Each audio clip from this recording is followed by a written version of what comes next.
So hello everyone, hope you're doing good and welcome back to my channel.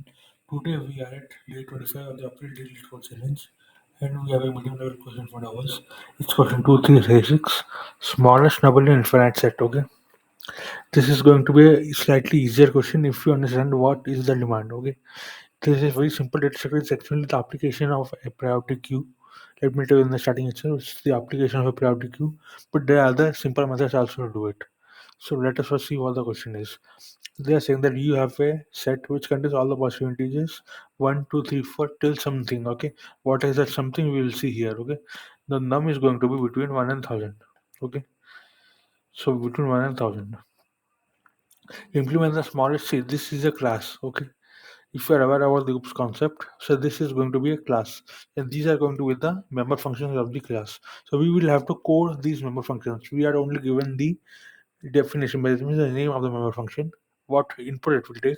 We will have to code it out. Okay, they're just telling us the use case of it. So let us see what is the use case.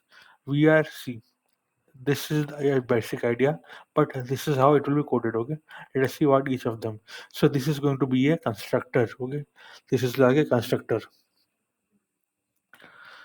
Initialize the smallest set object. So this is a constructor, right? Then see, one thing is when we are starting this program. See, this thing I think you will definitely miss if you are a beginner. You will definitely miss this point, and you will initially make mistakes on this. See, they are telling the set is not empty initially. Okay, the set contains these things from starting from one till 1000. The set already contains this from before the start of the program itself. Okay, you will not understand this very easily from the statement. Okay, so next thing is the pop smallest function. So what will happen is among all the available numbers in my set, I will have to pop the smallest one out. Okay, removes and returns the smallest integer contained in the infinite set. Then comes the add back function. Okay, adds a positive integer num. Okay, this is the num. Adds a positive integer num back into the infinite set if it is not already in the infinite set. Okay, so see, this is the num and this is the range for num. Okay, so from this the basic idea is our array will have a see, it will try to store all numbers between 1 to 1000 only. Okay, 1 to 1000 only. See, either you can use a priority queue, and if you are trying to use a priority queue, I will definitely suggest you to go for C++. See, in Python also there is a dequeue function. Please write it down. Dequeue function, dequeue. Okay, it's a dequeue function. But see, these kind of things may not be available. See, it's external library, right? You will have to import it and you will have to use it in Python. But see, such kind of things may not be available in your test environment when you are giving an online test of a company. Okay, so my suggestion will be either if you see STL library will always be available in any environment if C++ is allowed in the test. Okay, so my advice to you will be either do it in C++ if you are trying to use priority queue. Otherwise, you will have to use your brain and you have to see that this constraint is going to be very, very small. Okay, you can directly sort it yourself. You can also try that. I will tell you another smart method. Okay, I felt this number is very, very small. So what I will do is I will create an array itself for it. Okay. See, what is a set basically? Set will it will use a hashing method. Okay.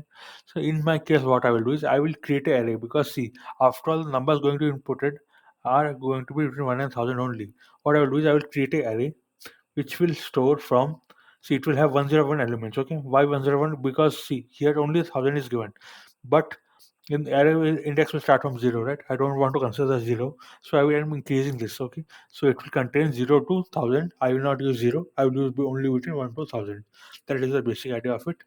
It's just a simple array. Okay, what will happen is whenever element is comes, okay, see, initially everything is 1. That's what I told already. If you're a beginner, you will miss this point. Okay, that's what I'm telling. In our set contains everything initially. Okay, it contains all numbers from 1 to 1000 initially. You have to make it 1.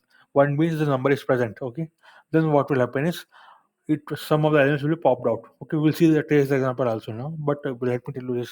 Try to understand this like theoretically first. Some of the numbers will be popped out and some of the numbers will be added back. Okay, if a number already exists and it's being added, don't do anything.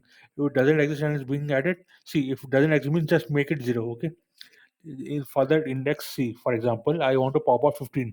What I will do is I will go to the 15th index and I will make it 0. Initially, it is 1. 1 means it is present.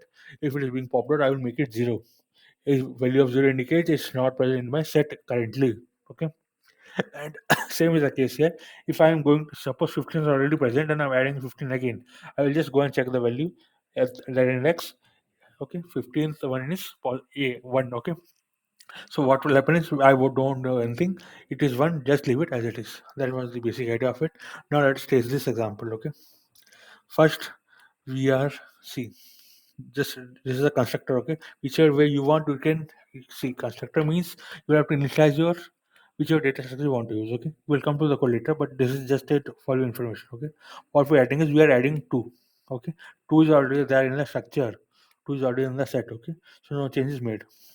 Now pop the smallest. See, already told you this is going to be from 1 to 1000 only. Okay, so 1 is the smallest initially. Okay, so 1 will be popped out for this case. 1 is popped out. Now after 1, so they are again calling the pop smallest. 1 is already removed. After 1, 2 is the smallest, so 2 will be removed. They are again calling the pop smallest. 1 and 2 are removed, so 3 is the next smallest. It will be removed. After that, they are adding back 1. Okay, 1 is added back. Now they're again calling the pop smallest, so definitely one is the smallest. One will be popped out. So currently at this stage, one is also removed, two and three are also removed. Okay, so next smallest is going to be 4. That's what is being done here. They're again calling the pop smallest. 4 will be popped out. They're again calling the pop smallest. 5 will be popped out. That is the basic idea of it. So let us me quickly tell you what Tongue code is. As I already told, I will be using array at each C. Suppose I want to check if 15 is in my set or not. What I'll do is I'll go to A of 15. Okay, that means I will go to 15 index, and if it is 1, that means it is present. If it is 0, means it's not present. Okay, that is the basic idea of it. I will not use the 0th index here. That's why I have taken one extra number here. Okay, so what I will do is see. Now coming to the pop smallest. Here comes the trick. Okay, this is going to be the trickiest part. Like, so what we'll do is I will see. We have to find the smallest element present in it. That means the smallest index for which the value is 1. Okay. I will then follow starting from the index 1. It will go till 1000. Okay. If it is 0, then it will be going on incrementing. It will stop when we find the first index with the value 1. Okay. So what we'll do, we'll make it 0 because it is going to be popped out and have written that index. Okay, for example, if 15 is the first index, which is going to be 1, all other index were 0 from 1 to 14. That means 15 will also be made 0, but 15 will be 10. That is going to be the smallest number currently, and it is being popped out. Okay. And coming to the add back function, simplest function. We don't care whether it was already present or it is not present. We'll simply make that particular index as 1. So that is the basic idea of it. If you yeah. So with this, it's coming around 60 to 70% of faster than the Python solutions.